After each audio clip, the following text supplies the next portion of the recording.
Bien, nous nous étions arrêtés dans la vidéo précédente sur le moment où je vous disais que cet étalement urbain qui était visible à Los Angeles, finalement, c'était un phénomène qu'on pouvait généraliser, hein, et qu'on retrouvait dans de nombreuses métropoles mondiales.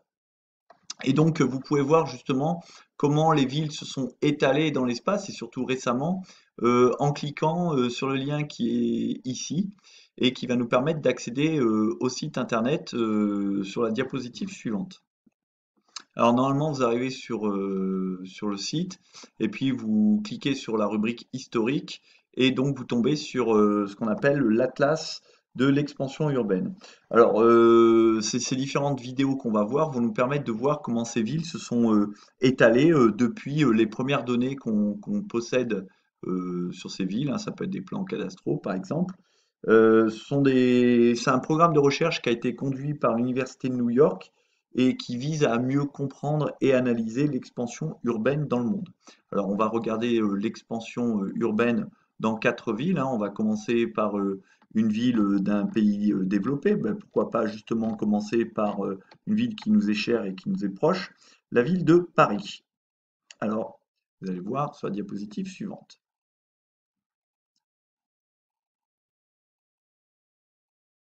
Alors, vous voyez pour l'instant, nous sommes en 1852. Paris est finalement très peu développé. Ici, au cœur, vous devinez, c'est la Seine. Et puis, vous voyez qu'au fur et à mesure des années qui passent, eh bien, la ville s'accroît de plus en plus. Ici, ça y est, on trouve le département 75, hein, les 20 arrondissements, pardon. Et puis, on voit que l'agglomération s'étale de plus en plus, de plus en plus, de plus en plus. Et nous ne sommes que dans les années 70. Et puis, on va en arriver aux années actuelles, presque, hein, 2014. Et donc, vous voyez, hein, en 1800, la ville, ce n'était que ça.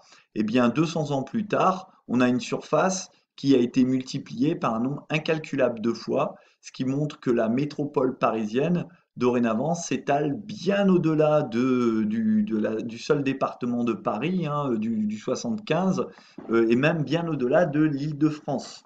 Donc, c'est un exemple parmi tant d'autres. On va regarder un autre exemple avec une autre métropole d'un pays développé. Donc, on va s'intéresser à une ville des États-Unis, Los Angeles. Donc, vous pouvez retrouver, hein, vous aussi ce site. Donc, Los Angeles, hein, ville qui au début appartenait aux Mexicains, hein, d'où son nom d'origine espagnole, hein, les Anges. Eh bien, vous voyez comment l'expansion de cette ville s'est faite, hein, dans l'espace, hein. Et donc, déjà en 1950, c'était une ville qui s'étalait énormément. Et regardez où on va en arriver en 2014, comment cette ville s'est étalée dans l'espace. Donc, c'est chose de gigantesque. Et encore, vous n'avez pas la légende, ni l'échelle surtout, qui nous permettrait de se rendre compte de la superficie de cette ville. Alors maintenant, après avoir étudié l'étalement urbain dans 2 villes de pays riches, et développés, on va étudier l'étalement urbain dans 2 villes de pays pauvres ou en voie de développement. On va commencer par un pays en voie de développement, donc l'Inde, avec la ville de Calcutta, qui a été rebaptisée Kolkata. Alors voilà, au début le noyau central, hein, dans les années 1850, du temps de la colonisation britannique. Et puis vous allez voir, donc pour l'instant, c'est une croissance urbaine qui est finalement relativement lente, hein. Et puis vous voyez bien que tout d'un coup, cette croissance urbaine s'accélère. Et là, on a vraiment l'impression d'une croissance qui se démultiplie. Vous reconnaissez le cours d'eau le long de laquelle la ville est établie. Et puis vous voyez comment cette ville s'est étalée dans l'espace. Et on parle bien toujours de la ville de Kolkata, hein. Donc quelque chose de gigantesque, encore une fois. Et puis pour finir, on va s'intéresser à la ville de Lagos en Afrique. Donc, je vous ai dit que la croissance des villes africaines, la croissance urbaine avait été beaucoup plus lente que sur d'autres continents et que les villes africaines avaient surtout explosé en termes de population depuis les années 90. Donc, vous allez voir, vous voyez qu'en 1910, c'était encore relativement modéré. Même en 1950, la ville n'est pas encore très étalée, mais regardez ce qui va se passer dans les 40 dernières années. Et là, vous voyez que Lagos est devenu quelque chose de gigantesque également. Eh bien, ce phénomène se déroule, comme je vous l'ai dit, dans la plupart des villes du monde. Alors, cet étalement urbain, il s'observe partout sous des formes différentes, par contre. Par exemple, dans les pays développés, eh bien, comme on a pu le voir à Los Angeles et surtout à Paris, eh bien, les villages périphériques ont fini par être absorbés par la croissance urbaine. C'est le cas donc justement à Paris, le Paris du 19e siècle qui, en s'étalant, a fini par absorber des lieux que vous connaissez, qui sont emblématiques de Paris, comme par exemple la colline de Montmartre. Eh bien, avant, c'était un village indépendant. De même, si vous pensez à Auteuil, eh bien, c'était des parties qui étaient hors de Paris et qui ont fini par se retrouver eh bien, annexés en quelque sorte à la ville. Et aujourd'hui, ce sont tout simplement devenus des quartiers emblématiques de la ville de Paris. Donc, un étalement qui va avaler les villages qui sont autour. Et par exemple, aux États-Unis, puisqu'on a parlé de Los Angeles, on estime que finalement, les espaces métropolitains, à l'image de Los Angeles, représentent un cinquième du territoire. Ce qui veut dire que un habitant sur cinq aux États-Unis vit dans un espace métropolitain, c'est-à-dire un espace très fortement urbanisé. Alors ces grandes villes, hein, elles finissent parfois par se rejoindre et forment alors ce qu'on appelle de vastes régions urbaines sur parfois plusieurs centaines de kilomètres. On n'a jamais l'impression de sortir de la ville. Eh bien, ces vastes régions urbaines, elles portent un nom. Vous avez certainement déjà entendu parler de ce nom. On les appelle des mégalopoles, dont les plus importantes sont au nord-est, dont la plus importante, pardon, est au nord-est des États-Unis. On l'appelle la Boss Wash parce qu'elle va de Boston à Washington. Donc, on a pris la première syllabe de ces deux villes. Mais vous avez peut-être déjà entendu parler de la mégalopole japonaise qui fait Tokyo, Nagoya, Osaka, qu'on appelle la Tokaido. Vous avez également la dorsale européenne qui va de Londres à Milan, qu'on appelle, que les géographes avaient surnommé aussi dans les années 60 la banane bleue, du nom de la couleur qui avait été choisie pour l'illustrer dans un ouvrage. Donc, ce sont les trois plus importantes mégalopoles mondiales qu'on trouve dans les trois principaux pôles économiques mondiaux, hein, les pôles de la triade. Mais d'autres mégalopoles sont actuellement en formation, notamment sur le littoral de la Chine, hein, orientale, hein, avec toutes les villes de Hong Kong, Shenzhen, jusqu'à Pékin, qui sont en train de former une vaste mégalopole. Et de même qu'on en trouve en formation en Inde et en Californie. Bien, à la fin de ce grand B, je vous demande de réaliser une carte de localisation à la maison, donc sur laquelle vous devrez m'indiquer à l'aide du manuel page 32-33, ainsi que de cette carte qui vous est ce planisphère qui vous est fourni, et ce document que vous trouverez dans le diaporama, mais que vous avez eu également en polycopié normalement. Eh bien, vous devrez sur cette carte m'indiquer le nom des mégapoles, pas des mégalopoles, donc ce qui correspond aux différents carrés qui sont présents sur la carte.